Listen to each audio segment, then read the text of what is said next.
morning, everyone. I'm John Panic with Mohave Valley Daily News, and this is your daily dose for Monday, November 23rd. Almost Thanksgiving week. Hopefully it's a short week for all of you. Today's daily dose is brought to you by the Tri-State Radiology Center in Fort Mohave, Arizona. Don't wait weeks for an appointment at a local hospital. Tri-State Radiology Center offers you same-day or next-day appointments. They are open Monday through Friday from 8 a.m. until 5 p.m., and they accept most insurances. So for all your radiology needs, call Tri-State Radiology Center, where your image means the world to us. All right. As I would expect all of you know, on Monday we don't have a printed paper. You can only get it as an e-edition. It's on our website. If you are a subscriber, you can get the e-edition just fine. If you're not a subscriber, you can click on and get most of the stories on our website anyway. So our top story is Mohave County Sheriff's Office K-9 Unit Fundraiser. Provides glimpse into what four-legged officers do. So the K-9 Foundation put on a fundraiser down at the corner of Joy Lane and Highway 95 down in Fort Mohave at the gas station down there. It features the River Cruisers, the Pharaohs, and Thursday Night Garage Association, and a DJ, and all kinds of cool things, demonstrations going on. The K-9 Foundation are the people that provide the money for the K-9 program. All the officers, the human officers, are funded by the Sheriff's Office, but all the K-9s and all the expenses that go along with it are not paid by taxpayer money. It's all paid by donations and fundraisers. So this was a fundraiser for that. John Sancelli, he's president of the Mohave County Sheriff's K-9 Foundation, was down there and put this all together. Some of the things that he mentioned: they have to recertify all 5 of the Mohave County Sheriff's Office K-9 dogs. That's $4,000. They also have to raise about $6,000 for medical care for all of the dogs. Protective vests and harnesses are up to $15,000. So they have a lot of expenses, and it's all done through donations. So this is one of their fundraisers, and it's a pretty cool thing to see if you haven't seen it. They have demonstrations down there on how they do drug detection and suspect apprehension, which I think is awesome. I'm trying to get Sheriff Wilson, Sergeant John Wilson, is one of the K-9s. I'm trying to get him to let me do one of the apprehension demonstrations where I wear the vest, but I think he's afraid that at my age that my bones will explode once the dog hits me.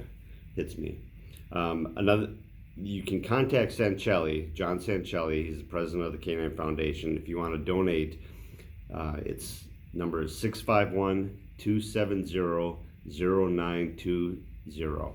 He does a nice job, and it's needed down there. I think we all saw this happening once the numbers started climbing, but Sisolak, Governor Sisolak for Nevada, tightens Nevada restrictions as virus cases rise. Reading through the story, the thing that smacked me in the face is that 10% of all the cases that the state has had throughout the whole entire thing have been reported in the last 7 days. So when it happened early and they started closing casinos and all that, it was on the rise, but it's happening now faster, and they're getting more and more cases faster than they ever have. So they got new restrictions that go in effect tomorrow, Tuesday, including reducing the capacity limits for high-risk areas, including restaurants, bars, gyms, places of worship, and casinos. They also are limiting the home celebration to no more than 10 people from no more than 2 households. So for Thanksgiving, they want no more than 10 people, no more than 2 households. Don't see how they're going to be able to enforce that, but okay. But the tighter restrictions that they're talking about for businesses are capacity limits to 25% or 50 people, whichever is less. So if you have a bar or restaurant that holds 200 people, you can have 50. If it's less than 200 people, you can only go to 25%. If it's more, if it holds 1,000 people, you can still only go to 50. So That's the new effect. That's the new restriction. It goes into effect on Tuesday. Another thing you might find interesting is that over the weekend, actually yesterday, Sunday morning, Los Angeles County put in a new restaurant restriction allowing only outdoor dining, so no indoor dining in California or in Los Angeles County. Another thing that Sisolak put in is requiring all gym goers and people who attend private gatherings to wear masks at all times when not eating. So we'll see. The restrictions are in effect for 3 weeks. We'll, I guess, revisit it when that happens, see where we're at. The Bullhead City Elementary School District earmarks funding for computer upgrades. There's a lot of, with all the coronavirus stuff going on, the funding isn't known where they're going to be because they don't have the right, they haven't reported how many students are in. It's constantly changing, so it's increasing and it's increasing how many students are actually at the school, but it's not where it normally would be. So they'll know, I guess, this weekend. They'll find out or during this week, Thanksgiving, they'll find out what the numbers are going to be, and then they can figure out how they're going to upgrade their computer equipment. But a lot of the new software, according to their school superintendent, Carolyn Stewart, a lot of the new software that they're getting, it doesn't work with the computer system that they have, so they need to upgrade servers and those kinds of things. They also reported that they had another confirmed case at Fox Creek Junior High. That person and the people that had come in contact with that student, or we don't know if it's a student, it could be a staff member as well, will be kept off campus until December 2nd. Bullhead City Elementary School District has now reported 12 total cases, 5 active, 7 that are considered recovered.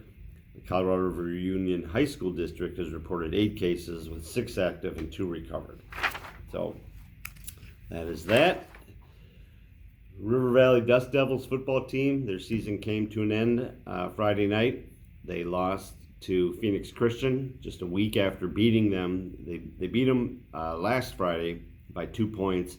They lost Friday night 56-27. Obviously, it was a disappointing game, but a great season for Jonathan Clark and the Dust Devils. They finished 5-3. They only had 8 starters returning and 7 new transfers, so they had a lot to work through this year, as we all have, obviously. He did point out Richard Vega had a great game. He ran for about 150 yards and scored 3 touchdowns. He had to pick up the slack for Zach Hammett. Zach Hammett, their star running back, the week before in that game, had hurt his ankle, and so he wasn't at 100%, although he still played and scored a touchdown. But the thing that doomed them is the Phoenix Christian running back, Howard Russell, who had a great game 2 weeks ago against River Valley. This past Friday, had 395 all-purpose yards and scored 7 touchdowns. That's not a bad game. And then tonight, Monday Night Football, the Rams and the Buccaneers. That should be a fun one to watch. Unlike my Packer game on the weekend, but whatever. We'll leave that alone.